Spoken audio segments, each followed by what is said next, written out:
Welcome to the Bill Collector. We're on Bill. And I'm a collector. Yeah. Shades. Didn't even have this close to my fucking face. Pardon my French. Got the microphone there. And another consecutive Wednesday. It's a routine, son. At least that part. So I got to break out a old character today that I haven't got to break out in a while. And I mean, I told you before, I'm a grandpa now. I got two grandkids, 2 and under. So being an uncle, those days are, I mean, I'm still technically an uncle, but like being an uncle, beating those little bastards up and hardening them for life. Teasing little kids, your nieces and nephews. That's what uncles do. You harden, you harden those little bastards in ways that parents don't. My uncles did it to me. I mean, I wouldn't see my uncle for a minute, and he'd come over and he'd wrestle me to the ground and just start jabbing his fingers in my chest. It hurt, tickled, gave me tears. I didn't like it, but I liked my uncle, and that's what I got from him. And then it was all love and noogies and all that other shit. But uncles have a role, and I liked being an uncle. Shit, my sister's got 3. My other sister's got 2. My brother's got 3. So shit, I'm an uncle to 8. That's just for my family. Then you know, nephews and nieces from being married, then divorced. But those are still my nieces and nephews. And I'm a very cool uncle. You need me to babysit the kids, kids are gonna have fun and all that shit until somebody fucking gets hurt. Then they fucking ruin it for everybody.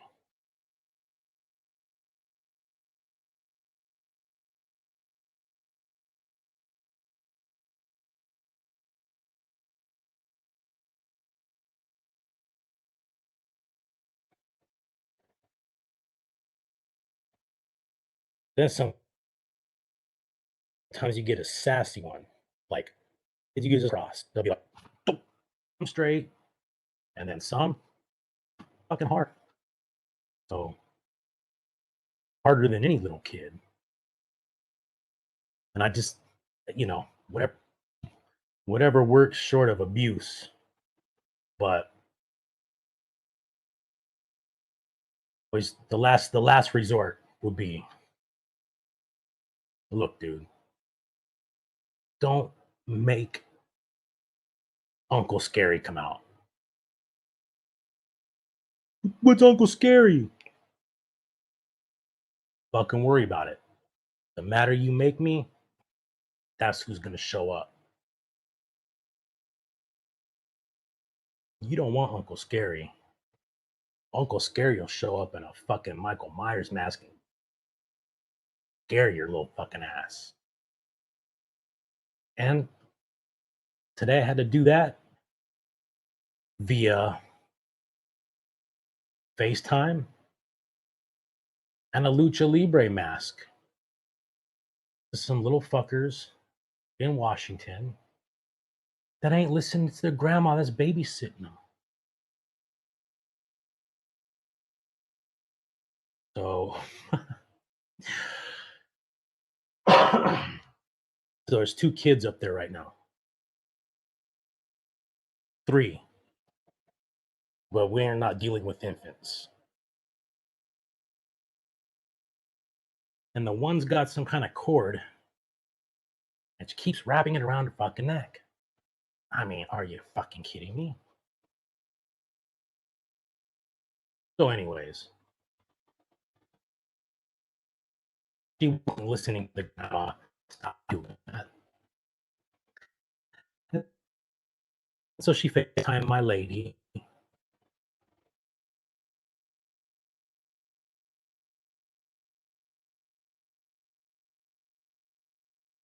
See if she could help. That didn't work. And Uncle Lee didn't work. Uncle Scary came down with the mask, and they saw me in the mask. And the older one starts laughing right away, dude. Like, oh my God, get that fucker out of here. What do I deal with the other one? And so they put the camera on the other one, and the other one's laughing. The little one's laughing because the other one's laughing. And then I move away from the camera, and then I pop in with just my eye big on the screen, and then you could see her demeanor change. Then she started to cry. Yeah, Uncle Scary. Ah, don't fuck with me. Pointing at the screen and all that good shit. So she started to cry, did my job. She got scared. She quit fucking with the cord, and we got her to stop crying, and there we go. When it ain't your kid, you could do different things. I mean, perfectly honest, I see those little fuckers in the grocery store pushing their mom around, screaming and fussing and acting like a little bastard. I'll take my glasses down and I just cold stare at those little fuckers.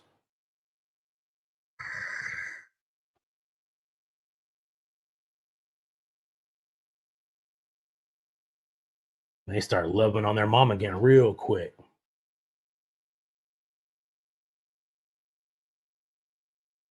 You know, I guess as parents, you can't fucking beat them for everything, but beat them for some things. They fucking deserve it sometimes. Jesus Christ, man. Jesus Christ. And on to rearing kids with Bill. I reared 2 of them. They're both fuckers. They're adults now, so they're alive and they don't live here anymore. And like I said, you gotta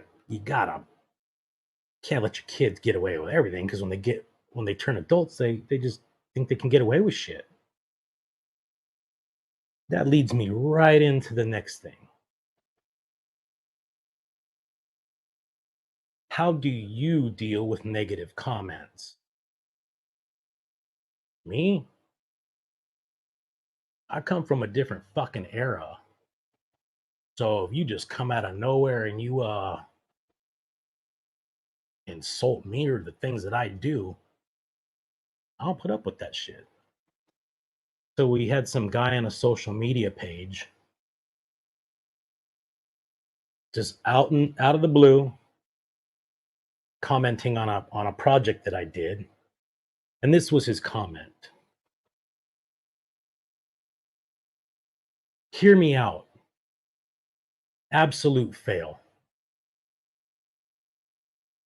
Hey, that's your opinion. So here's my opinion.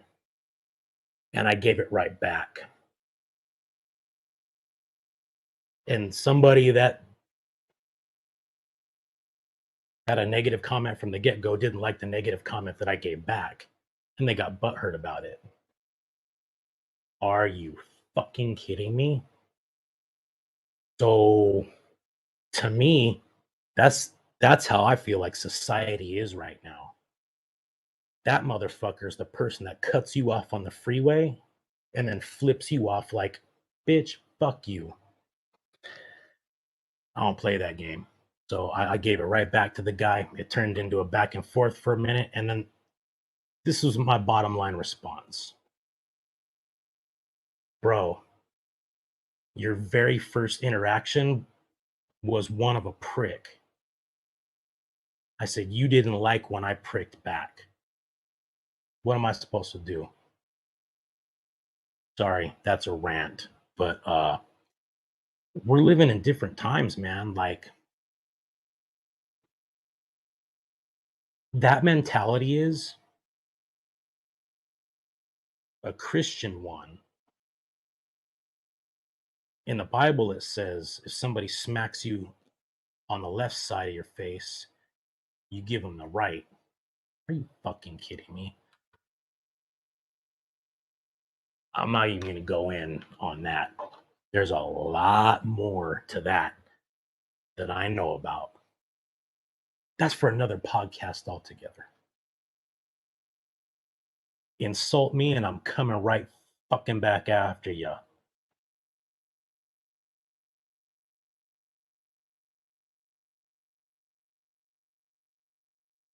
You thought this was a collecting show? Well, it is. All right.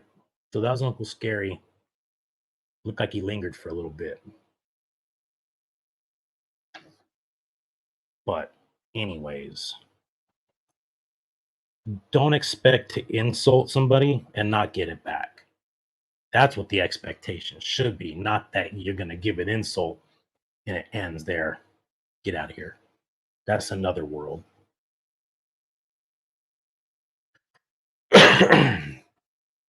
Right on. Got some new shades. I like them. I've been riding my bike a lot more lately. And my Ray-Ban aviators were getting kind of heavy out there, like on the bridge of my nose, man. I got these cycling shades, 100%. The brand that Fernando Tatis reps. And I like them. They're soft on the nose. They're light. And by golly, I think they look fucking cool. I'm just playing with the F words. Plus, you know how many lights I have on right now? Here, I'm just going to look at them. I got a room full of lights.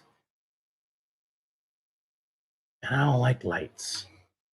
But do you want to see the podcast and the goofy things I got? Gotta have lights. Well, regarding the Clark collection and the bill collector type stuff, if you saw the episode photo, see a bunch of oddball cards right there. And when I first started collecting in 1989, I only knew about say the official stuff, Pops and Don Russ and et cetera, Fleer, those companies.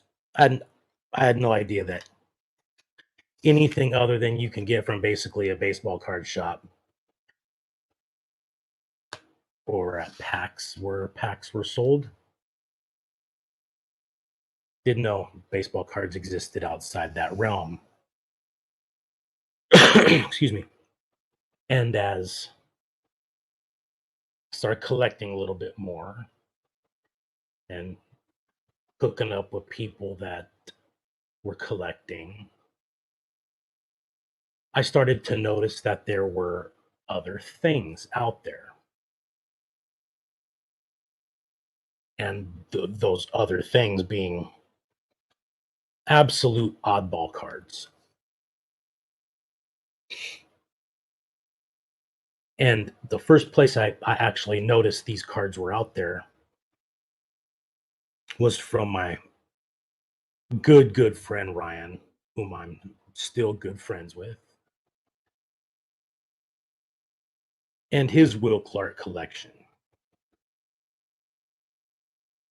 And so I mean, I didn't bring my cards to school or anything. But if I ended up at his house, you end up at your friend's house, and you can take your cards there or what have you. And so my guy Ryan, um, he had the most epic. Well, besides his father, Ryan had the most epic player collection I've ever seen.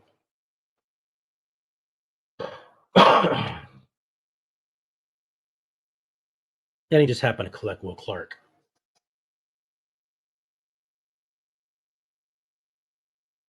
And then you see those cards in I'll just show you a couple.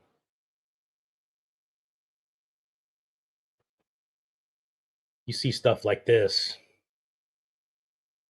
and you're like, what the fuck? How the fuck? Where the fuck? Why the fuck? How the fuck? When the fuck? Do you get that? Do you have that? What is it? And so we used to give my friend Ryan shit like, damn, son, you just printing your own fucking cards out there in the shed. A fake ass fucking card. And what's fake and what's not? It's a picture, it's 3x5 by 2x5. But back then, jealousy was spewing out of my pie hole. And you got to razz somebody. So razz somebody with something better than you. And like I said, my friend Ryan Wood, his collection was stacked with oddball cards on top of the traditional fare. And what I learned was that's the stuff you find going to conventions. I mean, this is a card from 1987. So they were making it back then. I just wasn't exposed to it until probably, I don't know, 1990 when I first saw my friend's collection. So yeah, that said, a lot of these a lot of these cards would come in sets like these Play Ball USA. Shit, was this a set? I felt like there might be one more. 3 card sets. What's this one say? Well, here goes 2, 3. Here we go.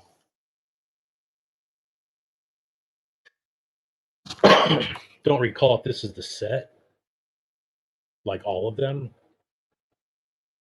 Oh, looks like I'm missing. Looks like a number 23 at least. But anyways, what I'm getting at is these oddball cards will come in sets or not. And so once you found them, you could buy them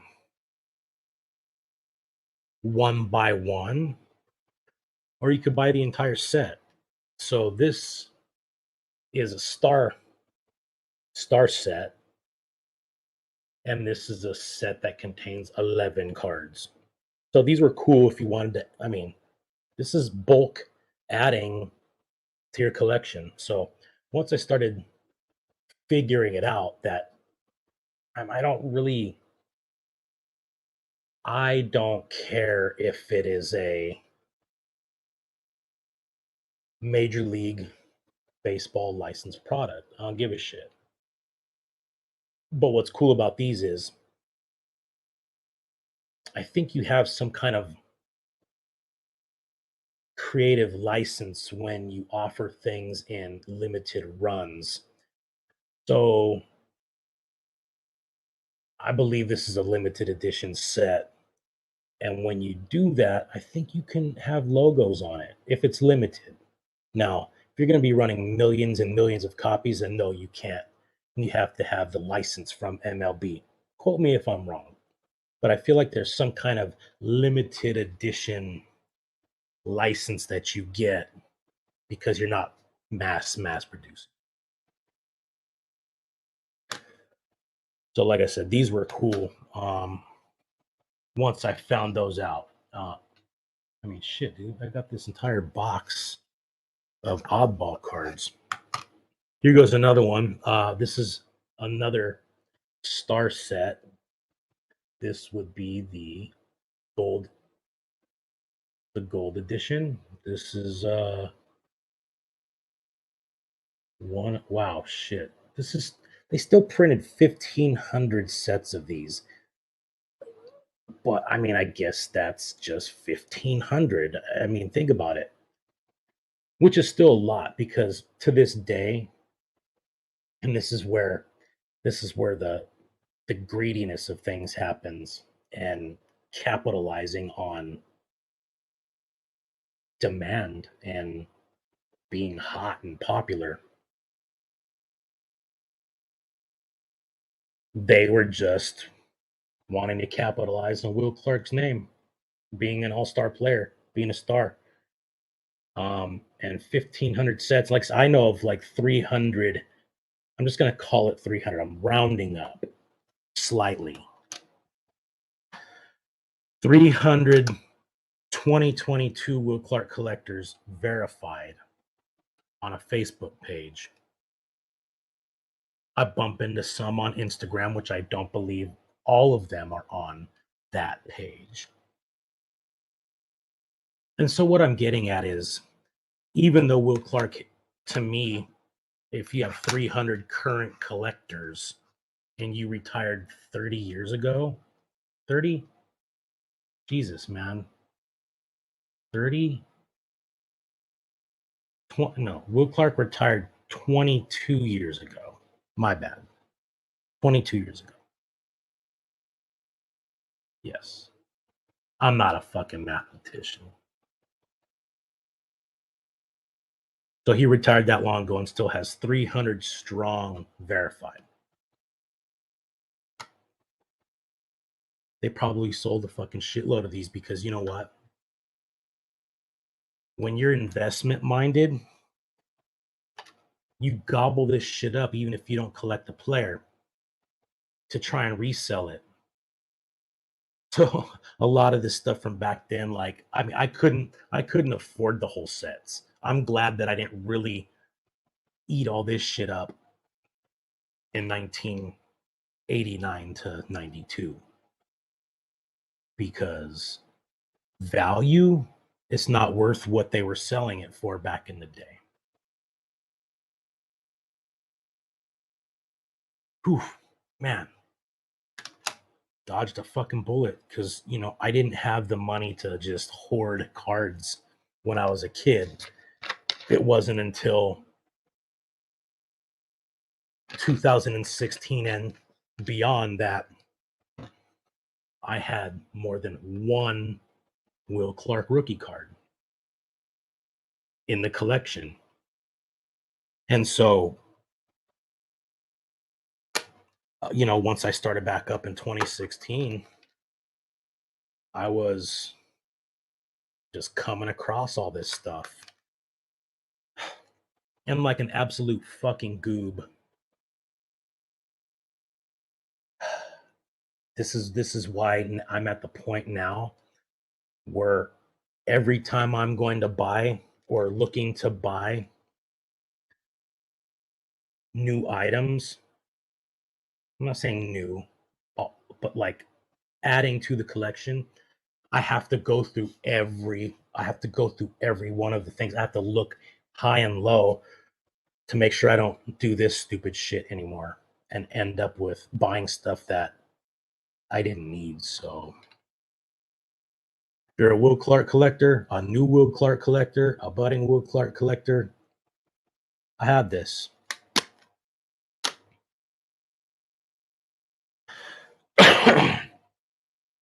Now, uh, there's always going to be reoccurring topics in regards to collecting, because if you collected when I collected as a kid, or let's just say you're older than me and you have older shit that you collect. It's like the next wave of collectors, it's a little bit different for them, right? So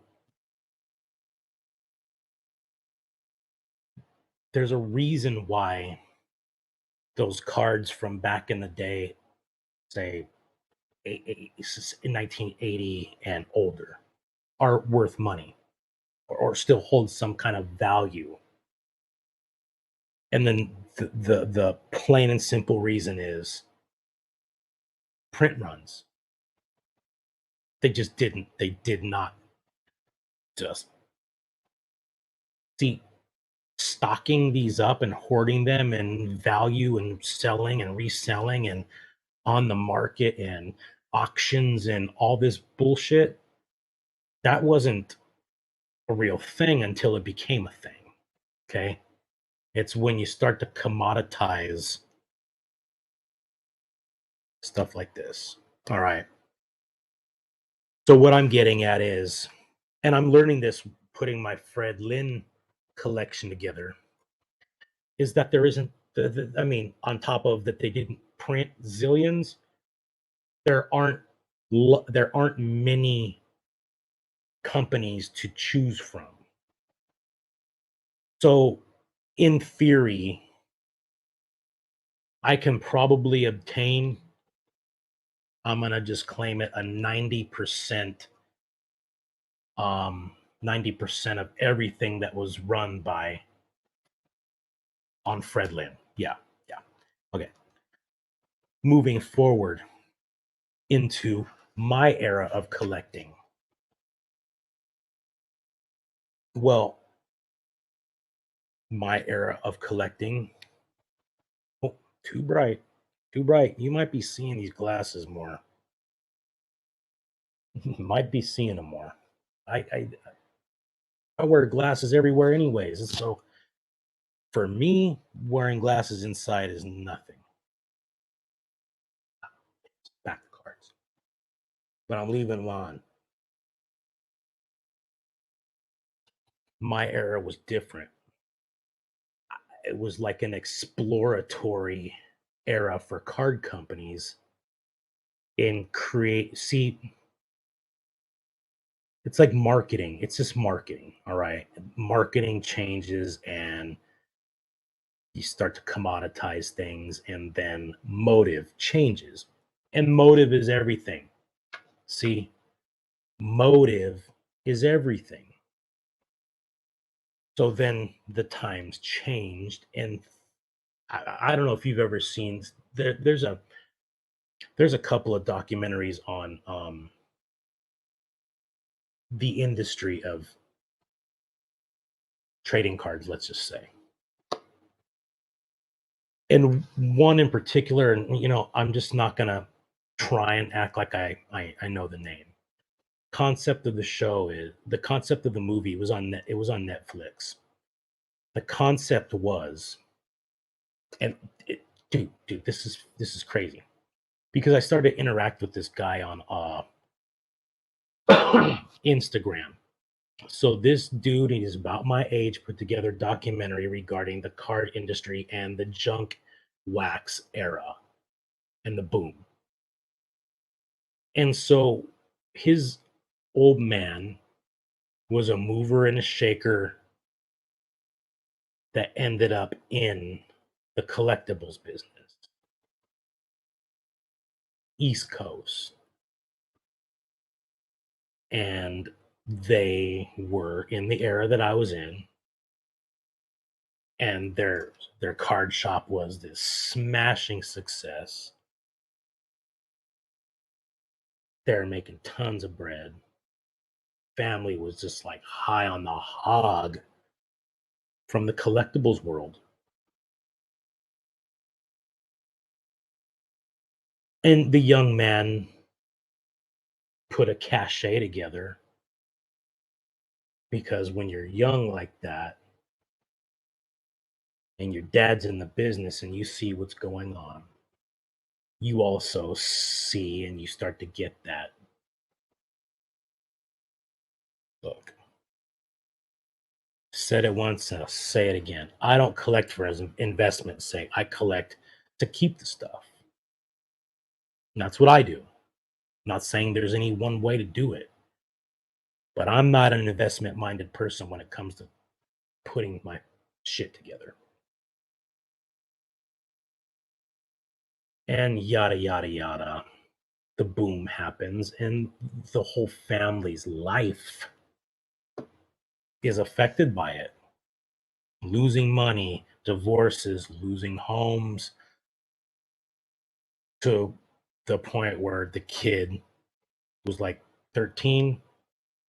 Dad was gone until, I mean, shit, this was a couple years ago. So he hadn't seen his dad in like fucking almost 30 years.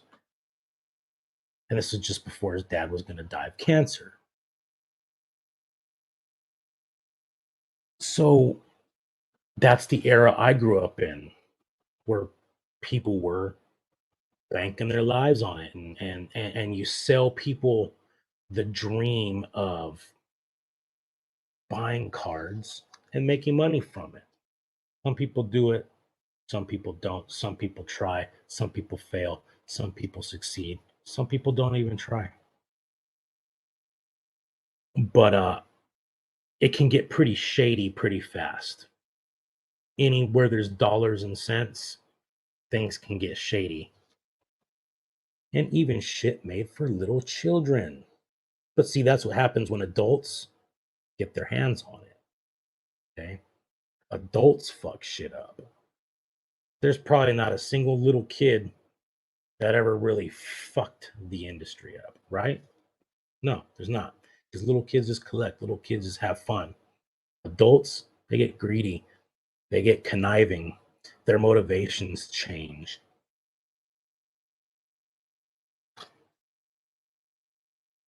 Yeah. Wow. I mean, baseball cards. Man, I mean, negative fucking Nancy over here. So, anyways, I got a box of oddballs here. And I'm just gonna show them to you. This was like in the explanation of the episode. I kind of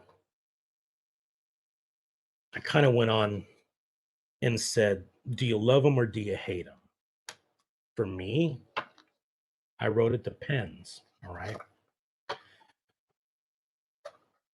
and there's criteria as to why it depends. Oh, here goes a dope ass piece. See, but I only have the one.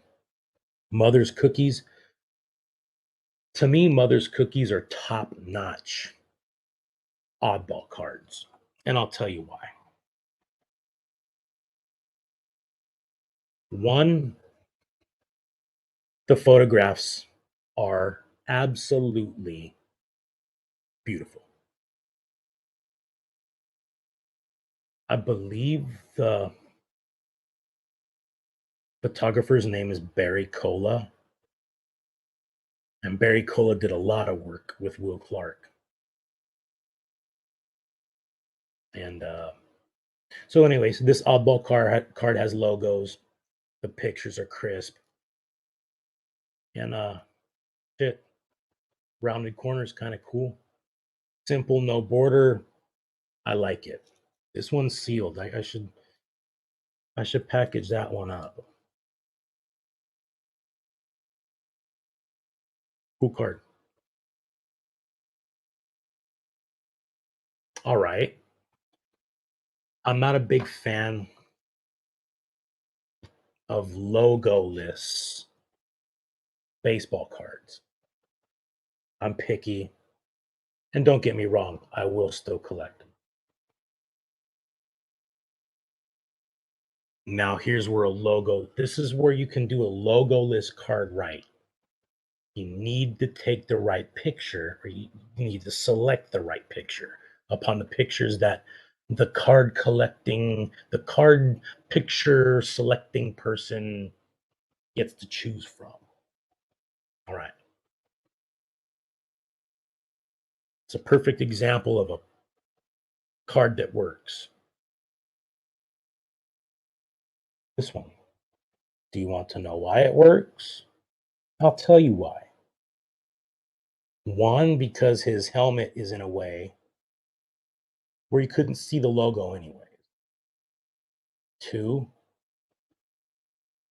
even though the San Francisco Giants patch logo would be kind of where his front would be, I think he's twisted just enough to, well, if you didn't have the eye like me to notice, wouldn't care.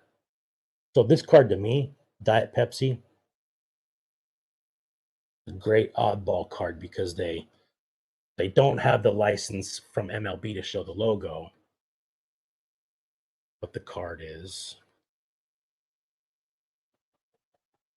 positioned right to where you just wouldn't know that it didn't have one or not anyway.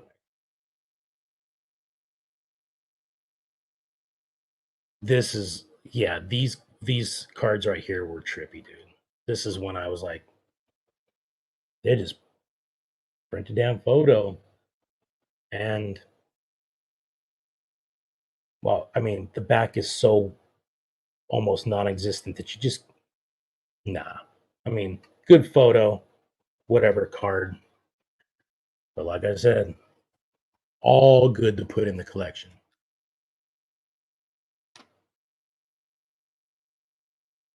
Now, the mini cards, and I mean, it's funny because the mini cards go. I've got tops. I've got a couple tops cards that are that big. Would you consider the mini cards oddball cards? I'm thinking about that. A little odd, not odd in a bad way. It's not the run of the mill to me. I mean, I don't even know where you got these. Did these get slipped in the packs? Did they offer full? Yeah, I just don't know. But anyways, cool thing. I like it. Goes another mini card right there. I've noticed. I think Tops is had to be located in New York or something. But so many of Will Clark's cards are taken at Shea Stadium. I mean, it's amazing how many you see that blue wall and the orange seats behind him.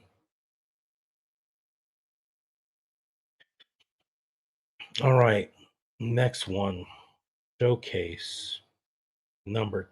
Oh, see this one's numbered 2948 of 10,000. Cool.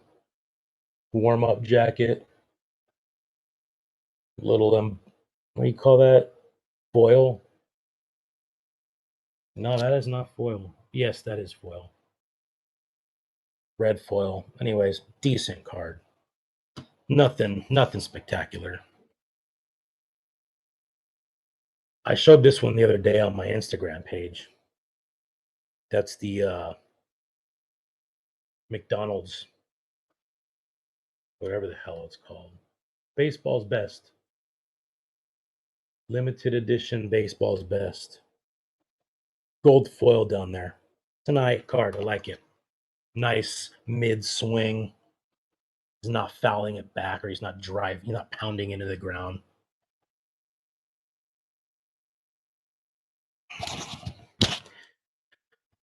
I just never understood the cards where you can clearly see the player, whatever player is. If it's your favorite player, you'll know what I'm talking about.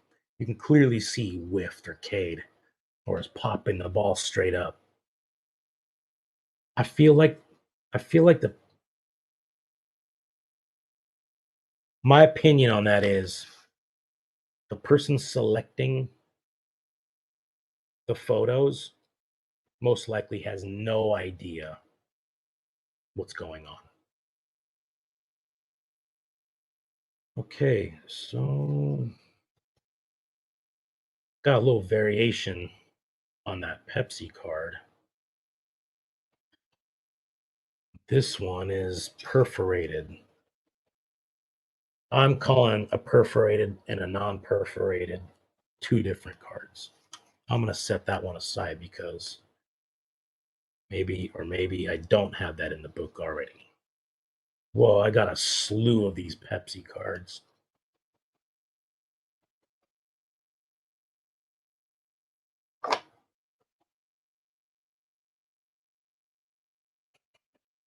U.S. Playing Card Company. These were cool. I always liked it. That's a great photo of the Thrill, too. They have used that photo on so many cards, but it looks great on this playing card. Like that one.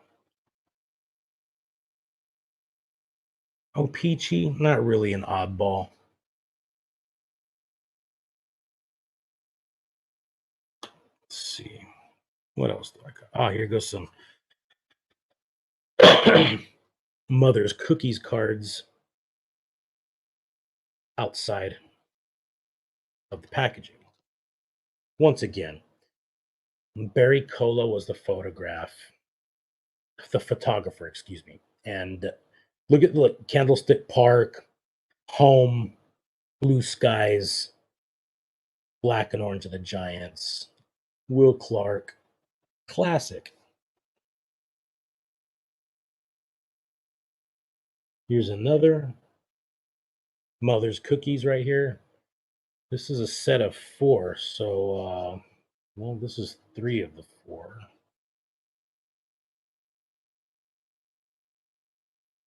Put this aside too, in case somebody else needs that.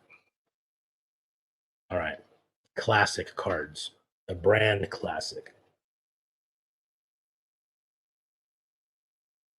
I really like the pictures of Will Clark and the other players. I don't know why, but it's always cool to get the two guys, have them come together and take a bitchin' shot. And Will Clark and Boogie, they used to light things up over there at Candlestick Park. And I unfortunately never got to go to a game there. But I'm in Southern California. I got to go to Jack Murphy Stadium to see a Giants game and the Padres, and that was freaking epic. Another classic card with a thrill and Straubs. Strawberry and Howard Johnson were my favorite Mets. It's a sick card right there.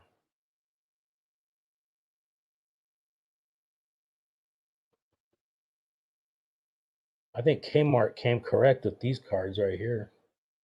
Nothing shitty about that card. Kmart's not all obnoxious and got a good photo and good oddball card. Ah, let's see. Let's see. I heard about this. This is 1980. Well, make a long story short. If you saw Will Clark was bunting, I heard he was a leadoff hitter for a moment. I know when he I know when he was facing Nolan Ryan in his first at bat, he was leading the game off. Hit a blast. So that's a rare one of Will Clark throwing a bunt down. Holy smokes.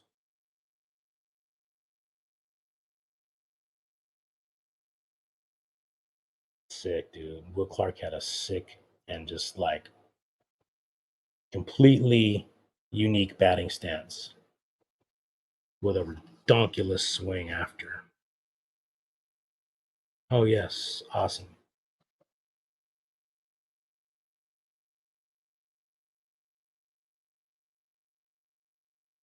Jumbo sunflower seeds.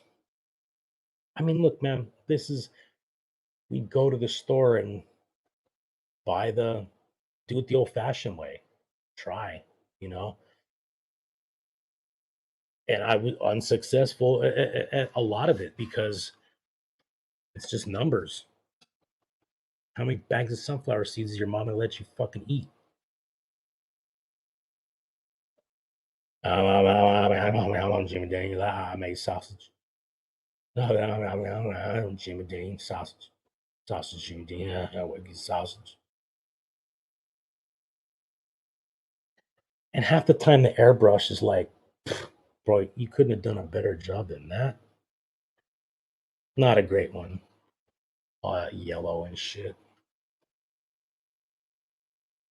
Got a lot of those Kmart. Oh, hey, yeah. Nah, I'm gonna show you that one.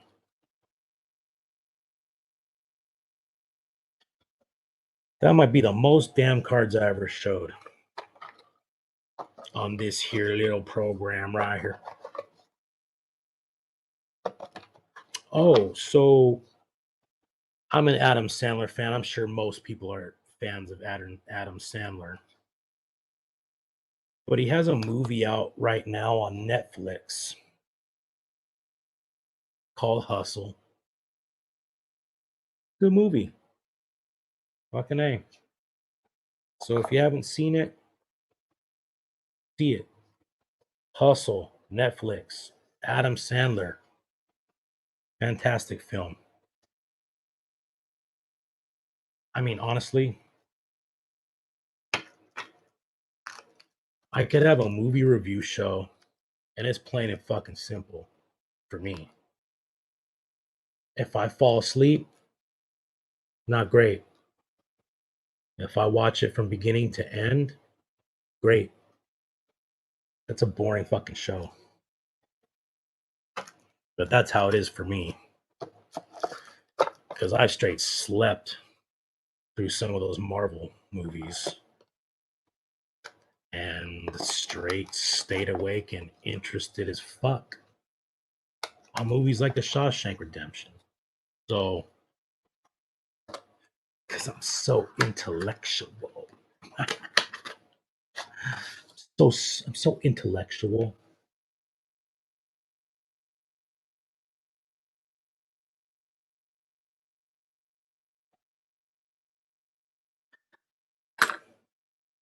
See it.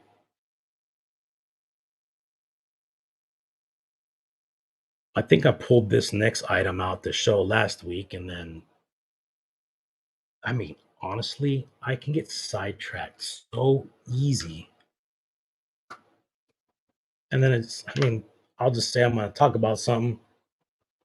I don't talk about it. But there's a dude. Look, your dude to me, it's like, bro. So a dude. I mean, I felt like this guy's from Arizona. His name's Ryan Stadler. And he sent me some pretty cool shit. And as a matter of fact, I do think I talked about it last week. So there you go. Oh, back to the oddball cards. Come on, dude. Logos, Panini, man. Why can't there be two companies that can have an MLB fucking license? Two companies isn't gonna create the card boom. Stupid decisions on how many you fucking print's gonna create the card boom. But all this new shit, it's all razzle, dazzle, foil, hologram, mirror. I mean, just gobbledygoo. Gobbledygoo. Yeah.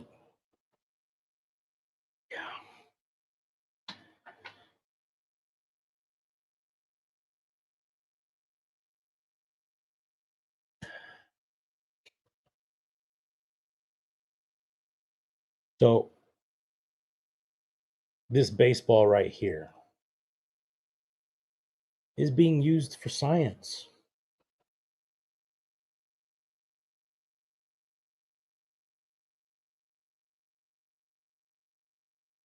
We split the ball open like such, and then we take the string out.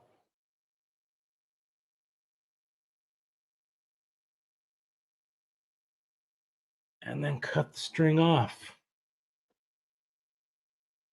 And then I use it on my art. Do I have anything with showed that? I'll show that next week. I don't need to blow my wad right now. Jeez. Get out of here. I hate, dude. Does your phone just act like you're always talking to it? Lord have mercy.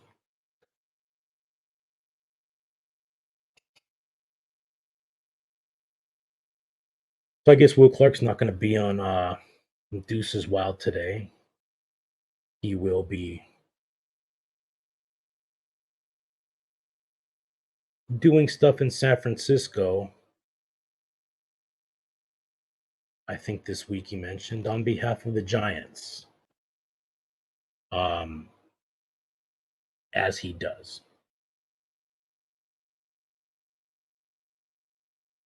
So is it really Deuces Wild?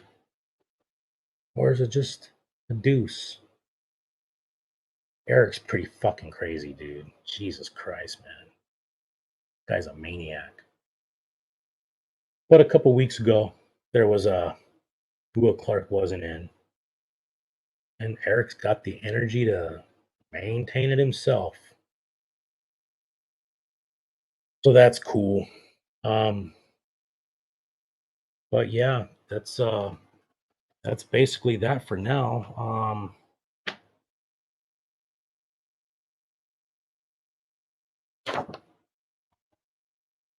Leave it at that. Boogie and the Thrill. This is the Bill Collector, Ron Bill, and I'm a collector. Peace.